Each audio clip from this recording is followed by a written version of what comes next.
자, 역학적 에너지와 열 에너지의 전환 봅시다. 우리 앞에서 역학적 에너지는 했어요. 역학적 에너지는 뭐였어요? 운동 에너지, 위치 에너지, 산성 에너지. 이 세 가지가 역학적 에너지에 해당이 됐었는데, 그러면 에너지는 또 다른 에너지로 전환이 가능한데 열 에너지로 바뀌는 걸 보는 건데요. 마찰이 작용할 때 역학적 에너지는 결국에는 마찰이 있다라고 하면은 마찰 때문에 마찰을 하면 다 뭘로 바뀌어요?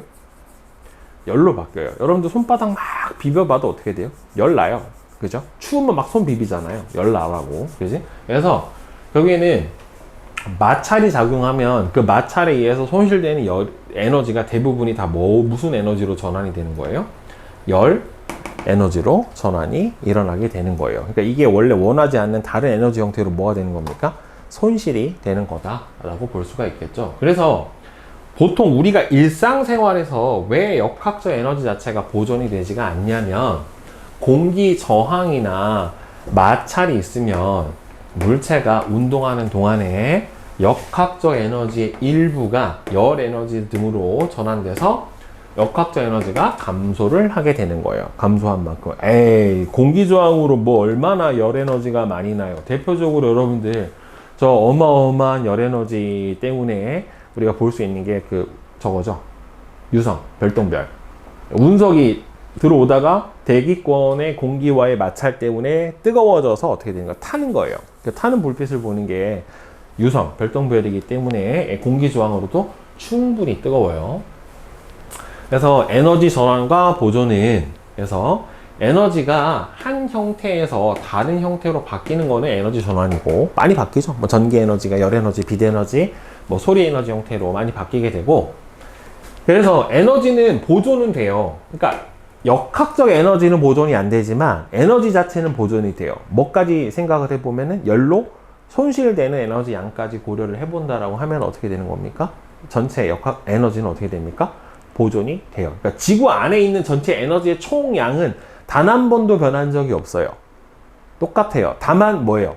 우리가 못 쓰는 에너지로 자꾸 바뀌어가지고 그거를 사용할 수 없을 뿐이지 에너지의 총량 자체는 똑같단 말이에요. 그러니까 에너지 전환 과정에서 에너지가 새로 생기거나 소멸되지 않고 그 총량은 지구 안에서 어떻게 됩니까? 항상 일정하게 유지가 된다라고 하는 거예요. 그러니까 여기에서 위치에서 빗면 위에서 위치 에너지가 마찰이 있는 빗면을 지나고 나서 수평면으로 내려오게 되면은 여기서의 전체 위치 에너지를 E1이라고 치고 여기서 운동 에너지를 E2라고 치면은 역학적 에너지가 보존이 안 됐기 때문에 얘가 더 크다란 말이에요. 그죠? 그리고 얘가 여기서 결국에는 멈추게 되는 게 여기서 이렇게 되면 역학적 에너지가 빵이 되는 거잖아요. 정지해 버렸으니까. 여기서 운동 에너지가 다 여기서 뭘로 바뀐 거예요? 열 에너지로 바뀌게 된 거죠. 그러니까 이 손실된 에너지까지 총량을 다 합해주면은 전체 에너지의 총량에는 변화가 있다 없다? 없다 라고 보는 게 바로 전체 에너지 보존이에요.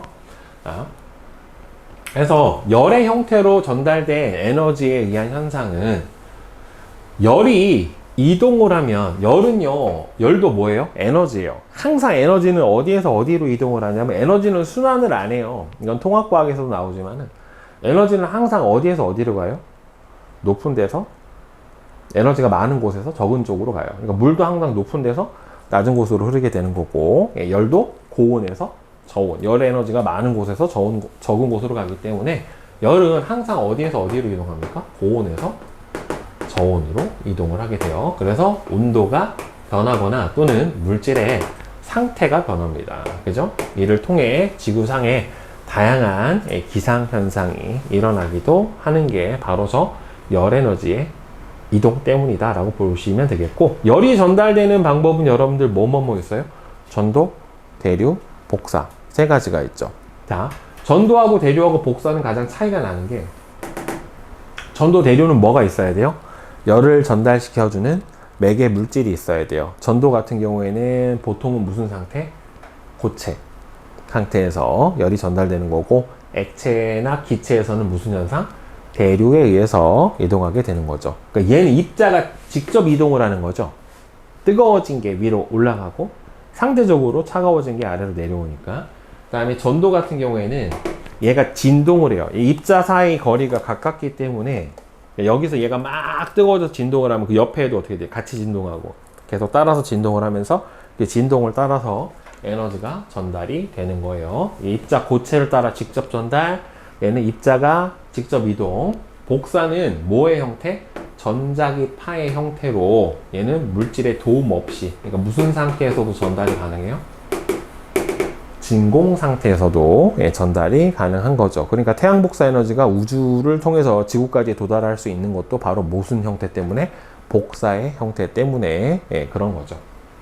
그래서 복사는 모든 물질은 자신의 온도에 해당하는 복사 광선을 다 방출을 해요. 자, 그 다음에 물질이 상태가 변할 때 고체, 액체, 기체 상태로 변할 때도 어떻게 돼요? 물질과 그 주변 사이에서 열이 이동을 하지만, 자, 물질의 온도는 변하지 않는다. 자, 이거. 물질이 상태 변화를 할 때는 어떻게 돼요? 온도 변화가 없어요. 그러니까 예를 들어서 이런 거죠. 자, 0도씨의 얼음을 가열했어요. 자, 영하 10도씨의 얼음을 가열했어요. 온도가 올라가다가 몇 도가 되면 녹아요? 0도씨가 되면 녹아요. 녹을 때 어떻게 나타나요?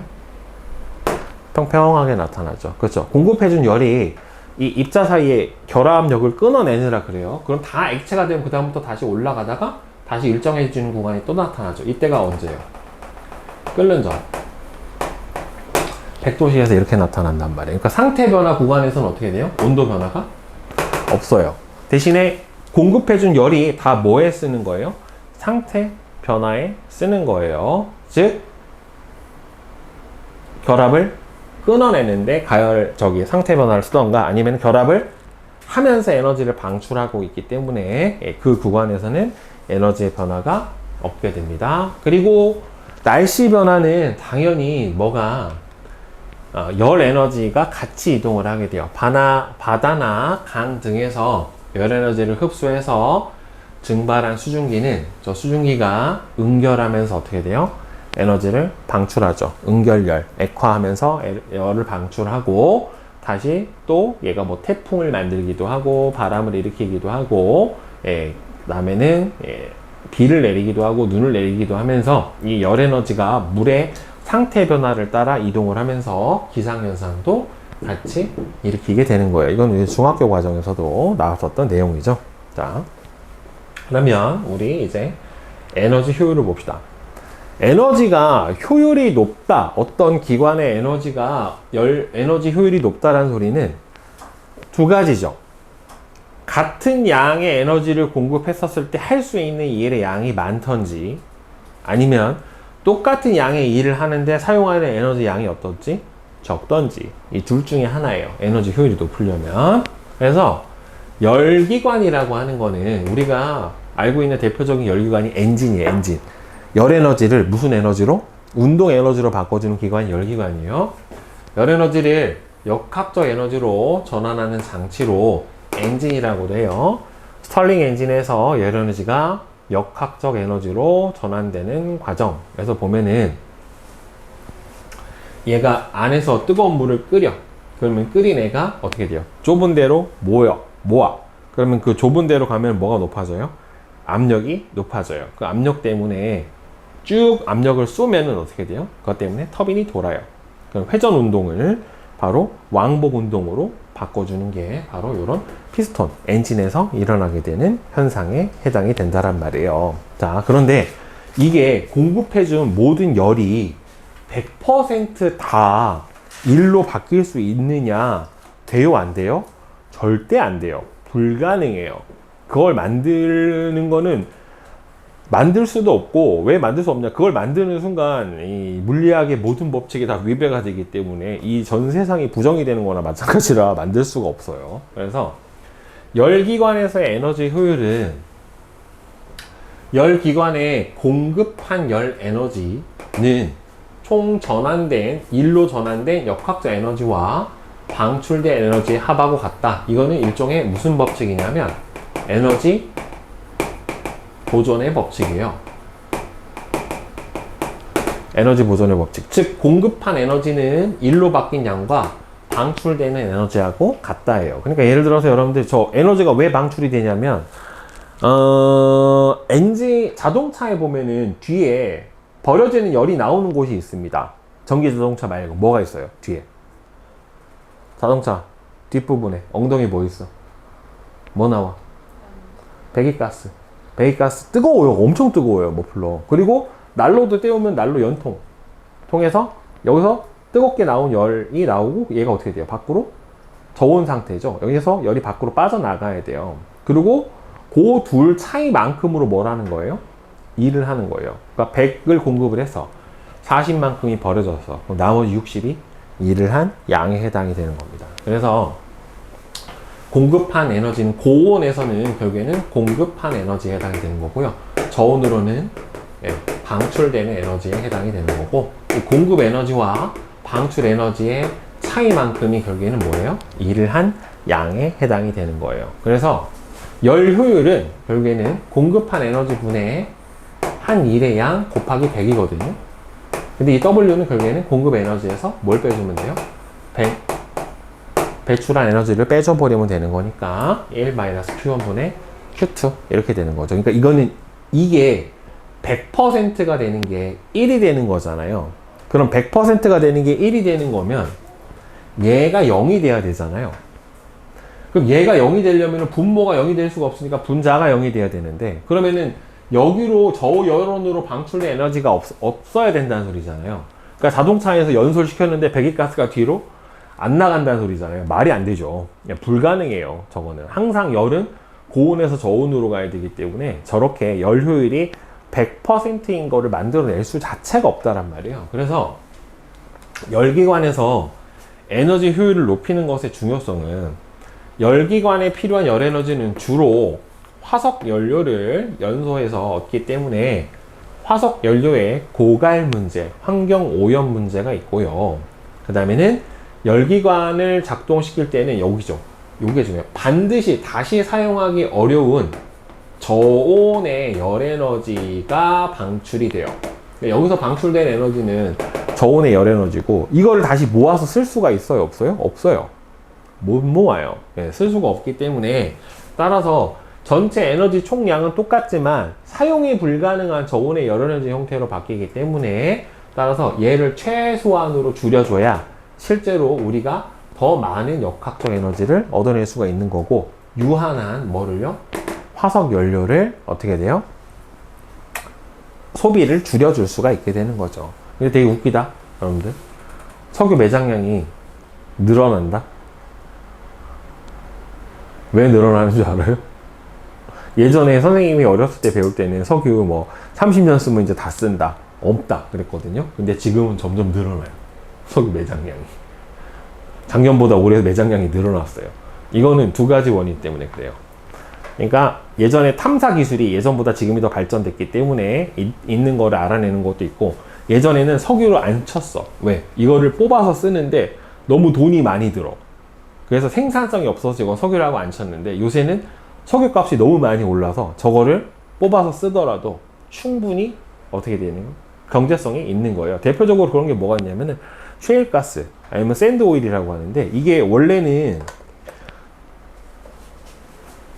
이게 큰 공간이 있고 여기 안에 석유가 이렇게 채워져 있으면 위에서 뚫어가지고 여기 있는 석유를 쭉 뽑아서 검정물이 막 이제 팡팡 나오는, 이런 거를 보통 이제 유전이라고 생각을 했는데, 문제는 얘가 오일, 모래 안에 쫙 퍼져 있는 거예요. 오일이 원유에 싹 젖어 있는 상태가 되는 거죠. 물 먹은 모래처럼. 그러면 얘를 어떻게 하냐면은 이 물을 세게 빡 쏴. 그러면은 그 물하고 기름하고 섞여서 어떻게 돼요? 뽑아내요, 쭉. 그러면 가만 두면 어떻게 되냐? 기름은 위로 뜨고 물은 가라앉죠. 원래 이제 원시적으로 이런데, 실제로는 약품을 써서 여기서 녹여내요. 얘를 뽑아 올린 다음에 다시 공정을 통해서 증류를 해가지고 석유만 뽑아내는 이런 과정을 거치는데, 예전에는 저게 돈이 너무 많이 들어서 저거를 뽑아서 쓸 바에는 안 쓰는 게 낫다라고 했는데, 그때는 석유가 쌌으니까. 근데 지금 석유가 비싸서 충분히 저렇게 해서라도 사용 가치가 있어요. 그래서 저것 때문에 이제 매장량이 늘어나요. 자, 그래서 지금 여기서 얘기하고 싶은 건 뭐냐면, 이거는 예전 에너지 보존의 법칙이에요. 에너지 보존의 법칙. 총 공급한 열과 버려진 열과 일로 사용한 열의 합은 어떻다? 같다. 이게 연력학제 1법칙이고요. 그 다음에 에너지 효율. 그러니까 여기서 보면은 에너지 효율이 100%인 열기관을 만들어낼 수가 있어요? 없어요? 없어요. 이게 연력학제 2법칙이에요. 이게. 자, 그래서 연구기관이라고 하는 게 뭐냐면 여러분들 혹시 들어는 봤니? 연구기관이 두 개가 있어요. 옛날 사람들이 연금술 마냥 생각을 했던 거죠. 즉 뭐냐면 에너지를 공급하지 않아도 스스로 알아서 계속 움직일 수 있는 기관, 이거를 제1종 연구기관이라고 하고요. 그다음에 두 번째, 한 번만 에너지를 주면은 영원히 움직이는 기관, 이거를 제2종 연구기관이라고 해요. 둘 다 불가능해요. 왜? 에너지를 주지 않아도 일을 할 수 있는 기관은 연력학제 1법칙에 위배가 되죠. 왜? 공급된 에너지가 없으면은 열로 바뀔 수 있는 것도 없어요. 연료율이 100%인 열기관은 연력학제 2법칙에 위배가 됩니다. 그렇죠? 방금 했잖아요. 100%가 될 수가 없다란 말이에요. 버려지는 열이 없을 수가 없어요. 즉, 외부로부터 에너지를 공급하지 않아도 영원히 일을 할 수 있는 기관을 연구기관이라고 하고요. 연구기관이라고 주장되던 얘가 있었으나 얘는 실질적으로는 아예 안 돼요. 그러니까 계속 도는 수차, 물을 끌어올려. 그러면 얘가 내려가면서 다시 수차를 돌리고 다시 그럼 끌어올리고 돌리고를 계속 반복을 하는데, 문제는 여기서 계속 뭐가 발생하니? 물하고 수차 사이에 마찰로 열이 발생을 하니까 에너지가 자꾸 어떻게 돼요? 손실이 되니까 결국에는 어떻게 돼요? 멈춰요. 자, 즉 물이 떨어지면서 물의 역학적 에너지 일부로 수차를 돌리는 일을 하기 때문에 전부로 일을 하는 게 아니란 말이에요. 또 물이 흘러가면서 뭐가 나? 소리, 쫄쫄쫄쫄 소리 나잖아요. 그 소리로도 에너지가 손실이 되는 거란 말이에요. 그러니까 결국에 처음 물의 양을 그대로 끌어올릴 수도 없고요. 그 다음에 추의 왕복 운동을 왔다 갔다 하면서 얘가 계속 돌 거다라고 하는데, 결국에는 얘가 뭐가 있기 때문에, 마찰이 있기 때문에 결국에는 얘를 어떻게 된다? 일을 하게 해줄 수가, 영원히 일을 하게 해줄 수는 없어요. 그러니까 저 마찰을 0으로 만들지 않는 이상은 모든 연구기관 자체가 불가능합니다. 자, 그 다음에는 열의 이동 방향성에 위배되는 연구기관. 여러분, 열은 항상 어디에서 어디로 간다고 그랬어요? 고온에서 저온으로 간다고 그랬어요. 지금 보면은 바닷물을 흡입해요. 그래서 바닷물에서 열을 흡수해서 에너지를 작동을 하고 차가워진 바닷물을 방출하는 이런 연구기관을 만든다라고 했는데, 자, 온도가 낮은 바닷물에서 온도가 높은 엔진으로 열을 이동시킬 수가 있어요? 없어요? 없어요. 이게 무슨 말이냐면, 가만히 있어도 에어컨이 작동한다는 소리야. 에어컨은 따뜻한 공기를 빨아들여서 찬 공기로 만든 다음에 밖으로 내보내는 거잖아요. 그쵸? 근데, 아니면 이제 난로가 가만히 있는데 작동을 한다는 거지. 난로가, 여기서 보면 난로잖아요. 온도가 낮고, 난로는 온도가 높은데, 그럼 열이 높은 데서 낮은 데로 가야 되는 거잖아. 근데 가만히 있어도 어떻게 된다는 소리예요. 공기 중에서 열을 흡수해서 난로가 알아서 혼자 뜨거워진다는 소리인데, 이게 말도 안 되는 거죠. 그러니까 열의 에너지 이동 방향 때문에 실현 자체가 어떻게 된다? 불가능하다라고 보면 되겠죠. 그죠? 네. 자, 봅시다. 기본 탄타 문제 풀어보자. 자, 1번. 다음은 역학적 에너지가 보존되지 않는 경우에 대한 설명이래요. 공기 저항이나 마찰이 작용할 때 물체의 역학적 에너지는 보존되지 않고 감소하죠. 이때 역학적 에너지의 일부는 열 에너지 등으로 전환이 되더라도 총량은 일정합니다. 그죠? 네. 자, 그 다음에 2번. 그림은 마찰이 있는 빗면에 가만히 놓은 물체가 A, B를 지나서 C, D를 지나는 운동하는 모습이래요. 자, 얘는 X, O, X에 해당이 돼요. 즉, A에서 B까지 운동하는 동안 물체의 중력에 의한 위치 에너지 감소량은 운동 에너지 증가량하고 안 같죠. 마찰로 여기서 에너지가 손실되니까. 물체의 역학적 에너지는 마찰이 있는 면을 통과해서 오잖아요. 그러니까 B하고 D하고 어떻게 돼요? 같지가 않게 되는 거죠. 그렇죠? 네. 그 다음에 3번은 열의 형태로 전달된 에너지에 의한 현상에 대한 설명으로 옳은 것과 옳지 않은 것은 X, O, X예요. 열은 반드시 물질을 통해서 이동을 한다. 아닌 예가 있죠. 복사. 복사는 진공 상태에서도 전달이 가능하고요. 눈, 비, 바람과 같은 기상현상이 일어나는 과정에서 열 에너지를 방출하고 흡수하죠. 증발하는 과정에서 흡수하니까. 그죠? 네. 그 다음에 4번. 오른쪽 그림은 1600줄의 에너지를 흡수해서 1200줄을 방출해요. 그러면은 1로 바뀐 양이 400줄에 해당이 되는 거고, 따라서 에너지 효율은 1600분의 400에 해당이 되는 거니까 4분의 1. 그러니까 25%죠. 대단히 높네요. 이 정도만 돼도. 자, 그 다음에 5번. 다음은 열기관의 에너지 효율이 중요한 까닭은 열기관에 필요한 열 에너지는 주로 화석 연료를, 그죠? 예. 화석 연료를 연소해서 얻기 때문에 여러 문제가 뒤따르게 되고요. 자, 역학적 에너지를 얻는 데 사용하는 열 에너지가 작고 방출하는 열 에너지가 열기관의 에너지 효율이 높을수록 같은 역학적 에너지를 얻는 데 사용하는 열 에너지가 어떻게 돼요? 작고 방출하는 열 에너지도 어떻게 됩니까? 상대적으로 작게 나타나게 되는 거죠. 그렇죠? 그래서 버려지는 에너지 값이 어떻게 된다? 적다. 네. 다음은 어떤 기관에 대한 설명, 연구기관이죠. 그래서 OX예요. 과학기술이 아무리 발달해도 안 되는 건 안 되는 거예요. 네. 자. 될 수도 있잖아요. 먼 미래에 될 수도 있잖아요. 아예 안 돼요? 누구나 다 차은우가 될 수는 없어요. 네. 네. 안 되는 건 안 되는 겁니다. 네.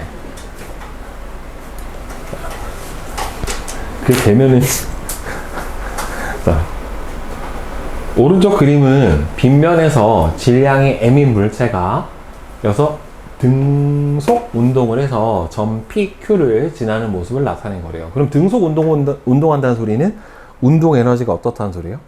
일정하다는 소리죠. 속도가 안 변하니까. 그러니까 위치 에너지가 감소하는데도 불구하고 운동 에너지가 일정하다는 소리는 뭘로 변했다? 이 위치 에너지가 열 에너지로 손실이 일어났다 라고 봐야 되겠죠. 자, 보면은 P와 Q의 높이 차는 H고요. P와 Q의 거리는 여기가 3H래요.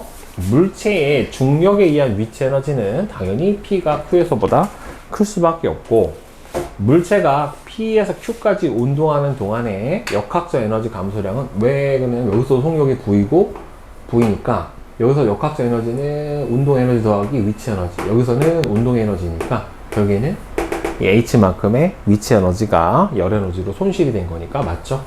자, 그 다음에 마찰력이 F로 작용을 했는데 결국에는 마찰력은 얼마가 돼야 돼요? F에다가 3H를 곱해준 값, 힘 곱하기 이동거리 값이 여기서 손실된 역학적 에너지 mg h하고 같아야 되는 거기 때문에 결국에는 F는 3분의 1mg가 돼야 되겠죠?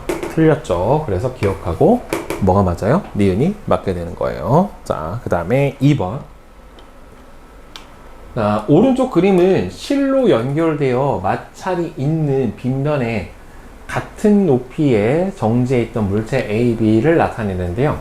C를 끊어버린 다음에 PQ를 동시에 V의 속력으로 지난대요.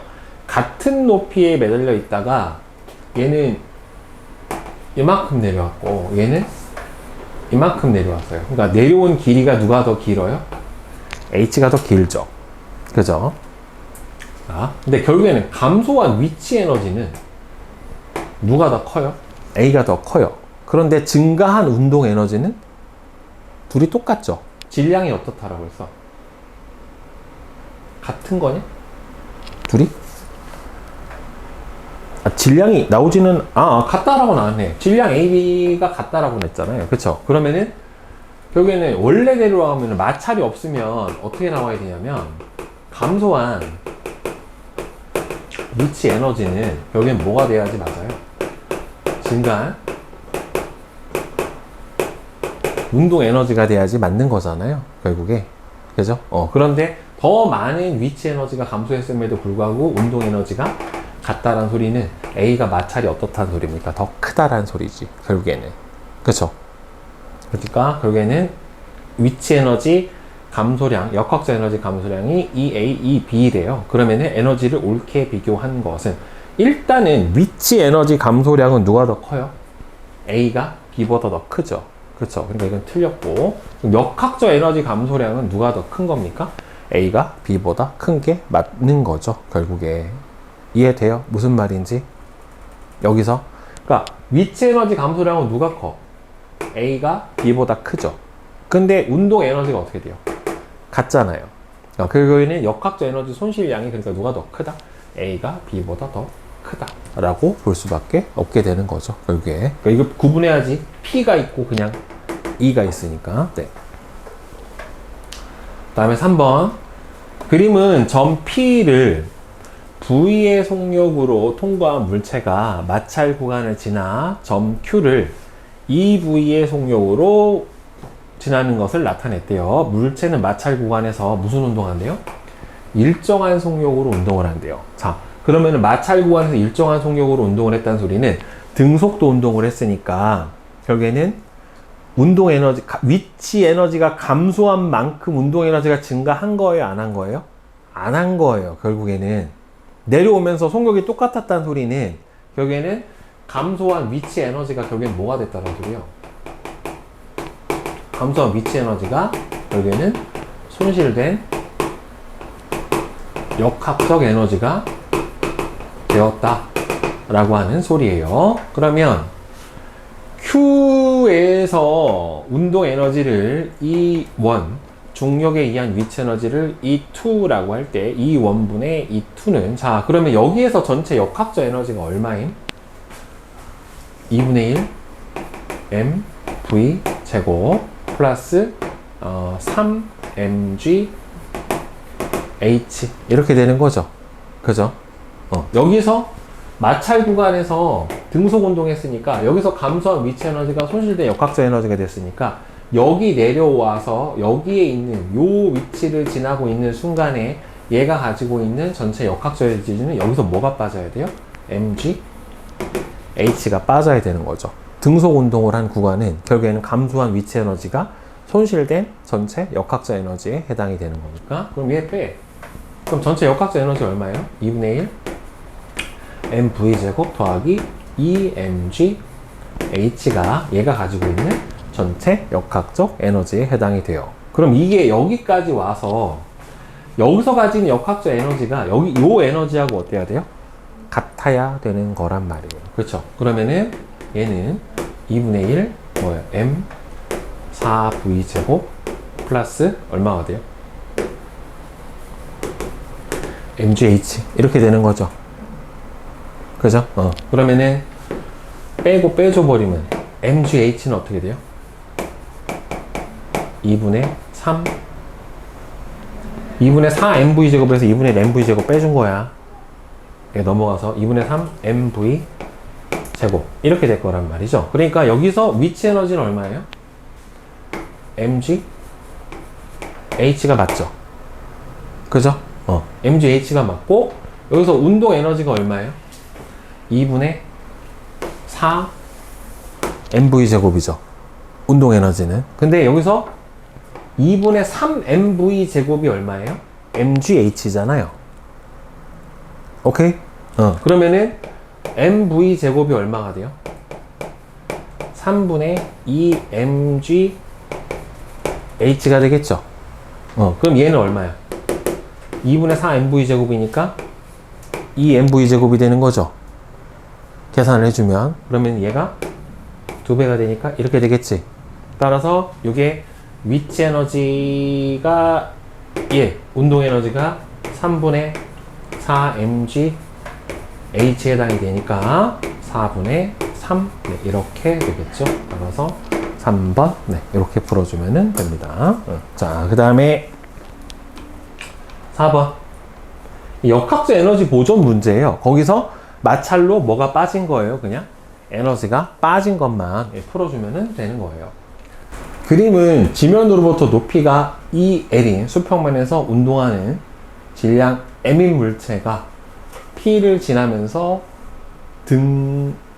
지면에서 등속 운동을 한대요. 지면에서 운동 에너지는 마찰 구간을 통과하기 전에 운동 에너지의 4배다. 그럼 여기서 운동 에너지를 4, 2, K라고 놓게 되면 여기서 가지는 운동 에너지는 2K 이렇게 나타나게 될 거고, 여기서 전체 역학적 에너지는 얼마에 해당이 되냐면은 질량을 M이라고 치면은 mg, EMG, L에 이 K를 더해준 값이에요. 결국에는. 그 다음에 여기 P점에서 뭐라고 했냐면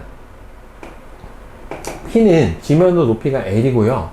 그러니까 여기서 가지는 위치 에너지는 mg, L이 되고, 물체의 중력에 의한 위치 에너지는 운동 에너지의 2배에 해당이 되니까 여기서 운동 에너지는 2분의 1, 요거의 절반, mg, L이 돼요. 그러니까 전체 역학적 에너지는 얼마가 나오는 거예요? 2분의 3, mg, L에 해당이 될 겁니다. 자, 그러면은 이 에너지는 어디서부터 마찰 구간을 통과한 이후부터 계속 여기에 또 도달할 때까지 똑같이 2분의 3 mgL을 가져야 되는 상태니까 결국에는 이 2분의 3 mgL이라고 하는 게 4, 2K 여기서의 전체 운동 에너지하고 같을 거예요. 그러면 이 K는 얼마가 나옴? 8분의 3 mgL에 해당이 되니, 따라서 여기서 가지는 전체 역학적 에너지는 얼마가 돼요? 2 mgL 더하기 8분의 3 mgL에 해당이 되고, 여기에서 가지는 역학적 에너지가 얼마가 나와요? 2분의 3 mgL이 되는 거죠. 그러니까 여기서 마찰 구간에서 빠지는 에너지가 있을 거 아니에요. 결국에 이거 구해달라고 하니까 여기서 이만큼 빠졌다라고 치면은 이 상태에서 2가 빠진 게 뭐가 되는 겁니까? 2분의 3 mg L 이렇게 되는 거죠. 결국에. 따라서 얘 빼줘버리면 얼마 남아? 2분의 4에서 2분의 1 mgL이니까 8분의 3 mgL 더하기 2분의 1 mgL은 8분의 4가 되니까 8분의 7 mgL 네, 이렇게 나타나겠네요. 그래서 4번 이렇게 되는 거죠. 자, 5번 보자. 그림은 질량 M인 물체가 수평면 1의 P점에서 속력 7V로 운동을 하다가 수평인 마찰 구간을 지난 뒤 수평면 2의 Q점을 속력 8V로 운동을 하고 있는 모습을 나타냈대요. 자, 물체가 Q점을 지날 때마다 사인서 화면의 숫자가 1씩 증가한다라고 나와 있단 말이에요. 그러면은 여기를 한번 들어가고 나오면은 2회가 찍힐 거고, 2면은 들어갈 때 여기를 자, 한 번, 2번 찍히고 2번 지나는 거죠, 결국에는. 네. 자, 물체는 각 수평면에 용수철하고 충돌한 뒤 반대 방향으로 운동을 하고, 센서 화면에 2회가 표시되었을 때, 그 2회가 표시되면은 한 번 들어가고 나와서 어디에 도달했었을 때 P점에 도달한 물체의 운동 에너지하고 중력에 의한 위치 에너지가 서로 같대요. 그러면 여기 마찰 구간에서 에너지 손실이 일어날 거란 말이에요. 한 번 지날 때마다. 그러면 처음에 갖고 있던 전체 역학적 에너지는 2분의 1 m 77의 49 v 제곱의 위치 에너지 2 mg h만큼, 그쵸? 이만큼을 가지고 있을 거고, 여기에서 가지고 있는 역학적 에너지는 처음에 들어갈 때 어떻게 되냐면은 2분의 1 m 64 v 제곱 플러스 mg h가 돼요. 그러니까 요 둘의 에너지 차이만큼이 결국에는 여기서 손실된 에너지다 라고 볼 수가 있을 거예요. 그러면은 얼마가 되겠어요? 여기서 빼줘버리면은 mg h 마이너스 2분의 15 mv 제곱만큼이 마찰면을 한 번 지날 때 손실되는 에너지다 라고 볼 수가 있을 거고, 얘가 한 번, 2번 지난 다음에 여기 요 P 지점에 도달했었을 때 위치 에너지하고 운동 에너지, 즉 그러면은 위치 에너지 EMGH고 운동 에너지도 EMGH에 해당이 되겠죠. 네, EMGH와 EMGH에 해당이 되니까 두 번 지나고 나서 전체 역학적 에너지가 얼마가 되냐면은 4mgH가 될 거예요. 그러니까 4mgH는 어디에서 처음에 가졌던 요 에너지에서 즉 EMGH 더하기 2분의 49 mv 제곱에서 뭘 빼준 거예요? 얘를 두 번을 빼준 거죠. 두 번을 왔다 갔다 한 거니까 빼기 2 mg h 마이너스 2분의 15 mv 제곱 이렇게 될 겁니다. 그러면 풀어주면 여기서 EMGH하고 요 EMGH는 소거가 될 거고 그러면 2분의 49 mv 제곱 더하기 2분의 30 mv 제곱 그러면은 2분의 79 mv 제곱이 여기서 4mg h에 해당이 되기 때문에 mgh는 얼마가 돼요? 8분의 79 mv 제곱에 해당이 될 거예요. 그러면 여기다가 mgh 대신에 8분의 79를 넣어주면 8분의 79 mv 제곱에서 8분의 60 mv 제곱을 빼줘버리면 결국에 남는 값은 얼마가 되는 겁니까? 8분의 19 mv 제곱 네, 이렇게 되겠죠. 그러니까 이 8분의 19 mv 제곱이 결국에는 뭐가 되는 거예요? 여기를 한 번 지나갈 때마다 손실되는 에너지가 바로 8분의 19 mv 제곱에 해당이 되니까 여기가 8분의 19 mv 제곱이 되니까 얘는 틀렸단 말이에요. 그 다음에는 센서 화면에 4회가 표시되어 있을 때 물체는 수평면 1에 도달할 수 있다. 여기 올 수 있느냐? 그러면 4가 표시가 되면은 일단 한번 들어갔다가 나오면은 여기 2예요. 그 다음에는 두 번 들어갔다 나오면은 4가 되는 거죠. 결국에는. 그죠? 그러니까 여기 마찰 구간은 총 몇 번 지나냐면은 4번을 지나는 거예요. 그러면 처음에 갖고 있던 에너지가 EMG H 더하기 2분의 49 mv 제곱에 해당이 되는데 얘가 총 몇 번? 4번이 지나요. 근데 한 번 지날 때마다 8분의 19 mv 제곱이 빠지니까 그럼 여기서 이거의 4배 즉 2분의 19 mv 제곱이 빠지면 이게 뭐보다 크면 되는 거예요. 여기 올라가려면은 EMG H보다 크면 되는 거니까 빼주면은 EMGH 남고 2분의 30 mv 제곱만큼에 해당이 되는 거니까 당연히 1에 도달할 수 있고 더 내려올 수도 있을 거예요. 그러면 센서 화면에 표시될 수 있는 최대 값은 몇 번이 가능하냐라고 물어봤는데 그러면 여기에 몇 번을 와줄 수 있는가로 봐야 되는데 그럼 여기에 도달해서 최소한 여기 도달하려면 얼마만큼의 에너지를 가지면 되냐면 여기서 mg h만큼의 에너지를 가지면 될 거란 말이에요. 결국에는. 그죠? 자, 그런데 우리 아까 저기서 문제 풀어줬을 때 mv 제곱이 얼마가 됐냐면 mgh가 아까 8분의 79 mv 제곱이 나왔어요. 그러니까 여기서 얘가 가지는 에너지가 얼마보다 크면 되는 거예요? 8분의 79 mv 제곱보다 크면은 최소 여기 올라갈 수가 있게 되는 거죠. 같아도 올라갈 수가 있다란 말이에요. 결국에는. 그지? 자, 그러면 8분의 79 mv 제곱보다 누가?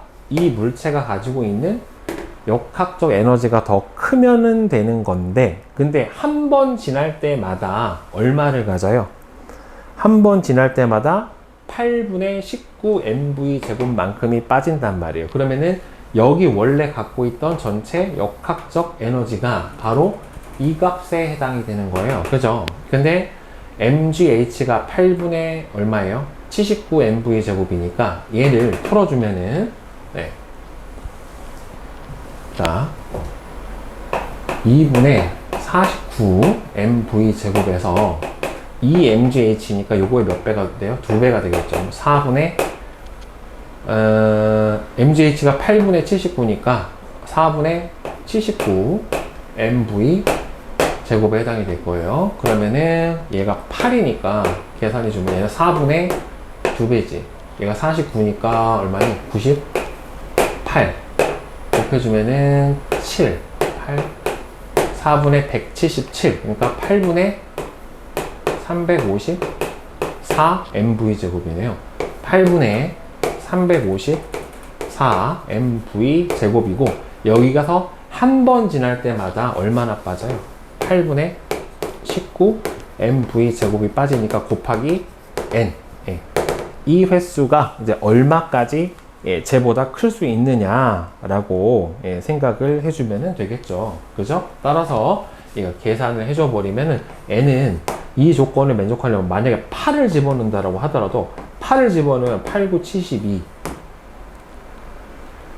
8이는 8, 162 mv 제곱이니까 충분히 이거보다는 남는단 말이에요. 그렇죠? 그러면은 대략 이거의 2배까지는 안 되죠. 왜 2배를 해줘버리면은 얘보다는 작아져 버리니까 V식 풀어주면은 최대 한 14번 정도까지는 가능해요. 이 조건을 만족하는 n의 횟수가. 그러니까 맞는 거는 누구만 맞아요?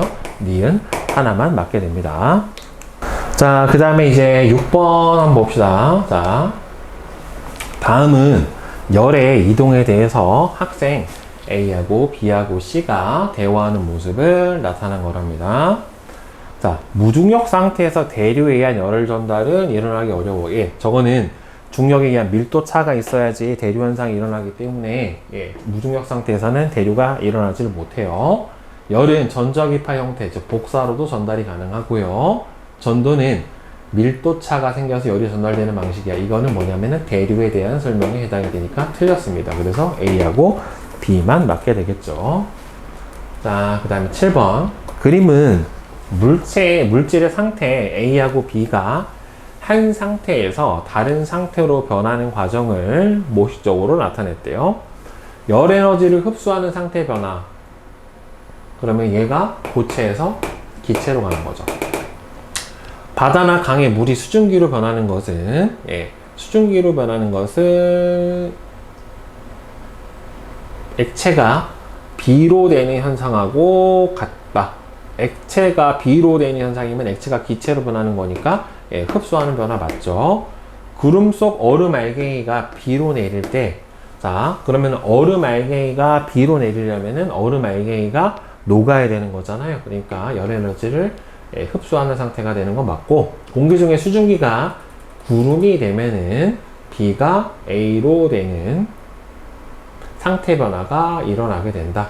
공기 중에 수증기가 구름이 될 때요, 기체가 고체가 되는 상태 변화가 일어난다. 이제 여러분들 그 빙정설에서, 이거 뜬금없이 왜 빙정설이 나오나 모르겠는데, 빙정설에서 보면은 물방울에서 증발한 수증기가 빙정에 달라붙어서 빙정이 성장하잖아요. 그 빙정의 성장이 일어나는 거는 기체에서 얼음으로 변하게 되는 승화가 일어나는 거니까, 이거는 다 맞게 되겠죠. 자, 그 다음에 8번 한번 봅시다. 그림은 열기관이 열에너지를 흡수하고 방출하면서 열에너지 일부를 역학적 에너지로 전환하는 것을 나타냈대요. 표에 가나는 그림의 열기관이 흡수 및 방출한 열에너지를 나타냈대요. 가는 5Q를 집어넣어서 방출한 게 3Q니까 W는 얼마가 돼요? 2Q만큼이 될 거고, 그 다음에 봅시다. 나타냈대. 자, 그러면 열기관의 에너지 효율은 똑같은 거구나. 똑같은 거면 일단 에너지 효율을 봐야 되겠네요. 그리고 흡수한 열 에너지가 5Q고, 그 다음에 일을 한 게 2Q니까 여기에는 열 효율은 얼마가 돼야 돼요? 40%가 나와야 될 거예요. 그렇죠? 40%가 나오면은 여기에는 60%를 방출한다는 소리잖아요. 그러니까 여기서 흡수한 열 에너지를 X라고 놓게 되면은 X에 여기에는 5분의 3만큼을 방출해가지고 얘가 2Q가 된다라는 소리니까 X는 얼마가 돼요? 3분의 10Q에 해당이 되겠죠. 예, 3분의 10Q. 자, 그럼 열기관의 열 효율은 얼마가 됩니까? 예, 40%가 되니까 0.4죠. 틀렸죠. 기억은 4Q가 되는 게 아니라 3분의 10Q가 나와줘야지 되지 맞고요. 열기관이 전환한 역학적 에너지는 가에서가 나에서보다 더 크다. 그러니까 지금 2Q만큼 썼고 그러면 3분의 10Q에서 2Q가 빠졌으니까 3분의 4Q만큼을 일을 한 거니까 결국에는 가에서가 나에서보다 크다가 맞게 되겠죠. 그래서 3번 디귿이 맞게 되고요. 자, 그 다음에 9번 봅시다. 오른쪽 그림은 에너지 효율이 0.3으로 같은 두 열기관 A하고 B로 이루어진 가상의 장치를 나타냈대요. A가 4Q만큼의 연에너지를 흡수하면 둘 다 에너지 효율이 0.3이라고 했죠. 그러면 이거에 1.2만큼인 얼마를 0.3이 1.2Q만큼을 결국엔 어떻게 돼요? 일을 할 거예요. 자, 없고 방출한 연에너지 중 QA를 B가 흡수를 해서 0.5K의 연에너지를 방출을 한대요. 그러니까 에너지를 얻고 방출한 열 에너지 중 QA는 B가 흡수해서 0.5Q를 방출을 한대요. B가 QA를 흡수하면서 B로부터 WA만큼의 역학적 에너지를 얻고 QB의 열 에너지 일부를 장치로 방출하는데 둘 다 열 효율이 0.3이다 라고 얘기를 했어요. 그러면 지금 4Q 중에 1.2가 빠졌어요. 그러면은 나머지가 얼마가 되냐면 2.8Q가 되는데 그 중에서 0.5Q만큼이 빠져버렸단 말이에요. 그럼 여기가 얼마가 돼야 되냐면 2.3Q가 돼야 되겠죠. 4Q에서 1.22를 했죠. 에너지 0.3이니까. 그러면은 2.8만큼이 어떻게 돼요? 1로 갈 거고, 그 중에서 0.5Q를 방출해버리면 여기서 들어가는 게 2.3Q만큼이 들어갈 거예요. 근데 얘가 다시 열 효율이 0.3이라고 했기 때문에, 그러면은 여기서 1로 쓰는 양은 얼마가 돼야 되냐면은 0.69Q만큼을 쓸 거고, 나머지가 방출이 돼버리겠죠, 결국에는. 자, 그러면은 QA는 2.3Q가 되는 거는 맞고요. 그 다음에 WB는 0.69Q가 맞고, 그러면은 이 장치의 에너지 효율은, 그러면 실제로 2.3Q에서 0.69를 빼버리고 나면은 남는 게 얼마예요? 1.7이라고 치면 6이니까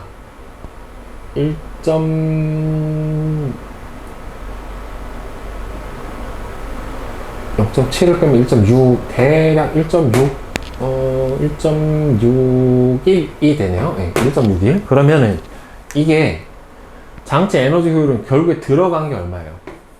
4Q만큼 들어갔고, 그다음에 총 일을 한 게 얼마냐면 1.2Q하고 0.69예요. 그러면은 1.89Q만큼의 일을 해준 거잖아요. 그러면 에너지 효율이 0.6이 되려면 4Q에서 0.6만큼, 즉 2.4Q만큼 일을 해야 되는데 지금 더 적죠. 그럼 0.6이 될 수가 없죠. 그러니까 기억하고 니은만 맞게 되네요. 자, 그 다음에 10번. 다음은 열기관의 에너지 효율을 높이는 것이 중요한 까닭에 대한 설명이래요. 열기관에 필요한 열 에너지는 주로 뭐를 연소해서 화석 연료를 연소해서 얻기 때문에 에너지 효율을 높여야 되고요. 따라서 에너지 효율을 높여 열기관으로 역학적 에너지를 얻는 과정에서 방출하는 열 에너지를 줄여야 한다 라고 되어 있죠. 자, 그러면 화석 연료는 기억으로 적절하고, 니은은 열기관이 작동할 때 재사용이 어려운 저온의 열 에너지가 방출된다. 이것도 맞아요. 그 다음에 디귿이 중요한 까닭은 환경하고 관련이 없는 게 아니죠. 환경하고 당연히 관계가 있죠. 예, 그렇죠. 왜 그러냐면은 방출한 열 에너지 안에 뭐 오염물질도 있을 수가 있고, 그 다음에는 온실기체도 있을 수가 있기 때문에 그렇겠죠. 자, 그 다음에 11번. 연구기관에 대한 설명으로 옳은 것은, 자, 이거는 만들어낼 수가 없죠. 아예 물리학의 법칙이 위배가 되기 때문에 안 되는 거예요. 그 다음에 별도의 에너지를 공급하지 않아도 일할 수 있는 기관을 뜻하는 것 자체는 맞습니다. 만약 마찰과 공기저항이 없다면 시계추와 같이 역학적 에너지가 보존되는 현상을 동력으로 삼아 연구기관을 만들 수 있다. 만약에 마찰하고 공기저항이 없다라고 하더라도 안에서 여러 가지 형태로 에너지의 흐름은 항상 많은 데서 적은 데로 이동만 하고 순환을 하는 게 아니기 때문에 무조건 쟤는 불가능합니다. 따라서 답은 1번에 해당이 돼요. 자, 어차피 일부만 전환되는 거기 때문에 전체가 다 역학적 에너지로 바꿀 수가 없어요. 다음은 어떤 연구기관에 대한 설명이 돼요. 자, 보면은 바닷물을 흡입해서 바닷물에 열을 갖다가 흡수해서 엔진을 작동을 하고 다시 차가워진 바닷물을 방출한다 라고 되어 있는데, 문제는 엔진이 고온이고 바닷물은 저온이기 때문에 저온에서 고온으로 에너지가 이동을 할 수가 없어요. 말이 안 되는 거죠. 그렇죠? 따라서 불가능한 까닭은 열이 바닷물에서 엔진으로 가는 것 자체가 불가능해서 그렇습니다. 자, 그 다음에 13번. 그린 가와 같이 물체 A하고 B를 실로 연결하고 수평면에 A를 가만히 놓았더니만 A, B가 운동을 하다가 A가 마찰 구간의 끝에서 정지한 모습을 나타낸 거예요. 그러니까 마찰 구간을 쭉 지나면서 정지를 하게 된 거고, 마찰 구간에서 운동 방향하고 반대 방향으로 크기가 일정한 마찰력을 반대로 이렇게 F를 받게 될 거예요. 그림은 나에서 B의 속력을 시간에 따라 나타냈대요. 중력 가속도는 G고 실의 질량, 물체 크기, 마찰 구간의 마찰 공기 저항은 무시한대요. 자, 그럼 마찰 구간이 아닐 때는 지금 보면은 시간이 2t 동안의 속도 변화량이 v0고, 마찰 구간을 지났을 때는 t 동안의 v0에 해당이 되기 때문에 가속도의 비율이 몇 대면 1대 2에 해당이 돼요. 따라서 A1 대 A2는 몇 대 몇? 1대 2에 해당이 될 겁니다. 그러면은 마찰 구간에 작용하는 마찰력의 크기는 B에 작용하는 중력의 크기의 몇 배인가를 구해달라고 했는데, 일단 가속도의 비율이 여기서 몇 대면 1대 2가 나왔거든요. 물론 이건 마이너스지만. 그럼 첫 번째는 마찰이 없을 때는 아래로 뭘 받아요? 중력만 받아요. 그럼 mg로 저 두 물체가 같이 운동하기 때문에 3m A 이렇게 될 거예요. 그러면은 이때 가속도 A는 얼마가 나와야 되냐면 3분의 1 G가 나와야 돼요. 그럼 우리 여기서는 일단 가속도가 3분의 2 G라고 하는 거는 알았고, 그럼 이 경우에는 누가 더 큰 거냐면 마찰력의 크기가 더 큰 거란 말이에요, 결국에는. 따라서 마찰력 F에서 밑으로 뭐가 빠져요? 중력가 mg가 빠져요. 그럼 얘가 R자 힘에 해당이 되는 거고, 이걸로 질량이 3m짜리 얘가 얼마로 가는 겁니까? 3분의 2 g라고 하는 가속도로 가게 되는 거죠. 따라서 얘는 지워져 버리면 2mg 넘어가게 버리면 F는 얼마가 나와야 돼요? 3mg. 그렇죠? 이렇게 나타나니까 중력 크기 몇 배다? B에 작용하는 중력 크기, B가 3mg니까 3배. 네, 이렇게 풀어주면 되겠네요. 자, 그 다음에 A가 정지할 때까지 감소한 역학적 에너지는, A가 정지할 때까지 감소한 역학적 에너지는 mg v0 t0의 몇 배인지 풀이 과정과 함께 구하시오. 그러면은 A가 정지할 때까지 감소한 역학적 에너지라고 하는 건, 결국에는 A는 운동 에너지만 줄었잖아요, 결국에. 그럼 얘가 처음에 2분의 1 mv0의 제곱이라고 하는 운동 에너지만 현재 가지고 있는 상태가 되는데, 얘가 어떻게 돼요? 마찰력에 의해서 결국에는 멈추게 된 거니까, 마찰력이 한 1이 그러면 여기서 얘가 이동한 거리에 해당이 될 거 아닙니까? 그죠? 마찰력이 이동한 거리에 해당이 되는 거니까 이동 거리는 여기서 요 삼각형 아래 면적이 될 테니까 2분의 1 V0 T0. 예, 이 값이 이동 거리에 해당이 될 거고, 그 다음에 마찰력의 크기는 얼마가 돼요? 여기서 3mg라고 했죠. 곱하기 3mg. 아까 여기서 3배로 해서 보여줬으니까. 그럼 총 얼마가 돼요?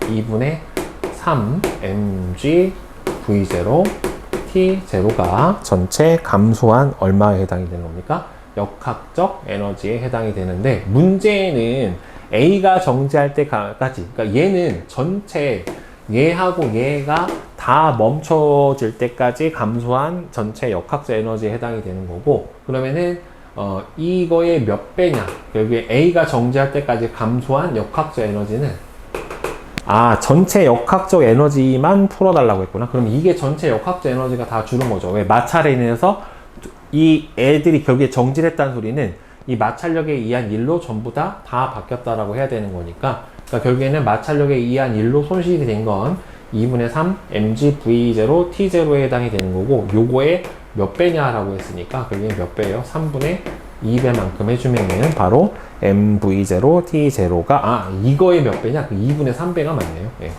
요 값의 2분의 3배가 마찰에 의해서 손실된 이 에너지의 양에 해당이 되니까 2분의 3배가 되겠네요. 그러니까 여기서 물어본 게 뭐냐면, A가 정지할 때까지 A에서만 감소를 한 게 아니라 역학적 에너지, A가 정지할 때까지 전체 역학적 에너지는 결국엔 다 뭘로 바뀌었어요? 마찰에 의한 일로 바뀌어서 얘가 결국엔 뭐가 됐습니까? 정지가 됐다는 말이에요. 그러니까 마찰력과 마찰력 구간에서 작용했던 이동 거리를 곱해준 게 전체 다 전환된 역학적 에너지에 해당이 될 거고, 이 값이 2분의 3 mg v0t에 해당이 되니까 이 값의 얘가 몇 배냐?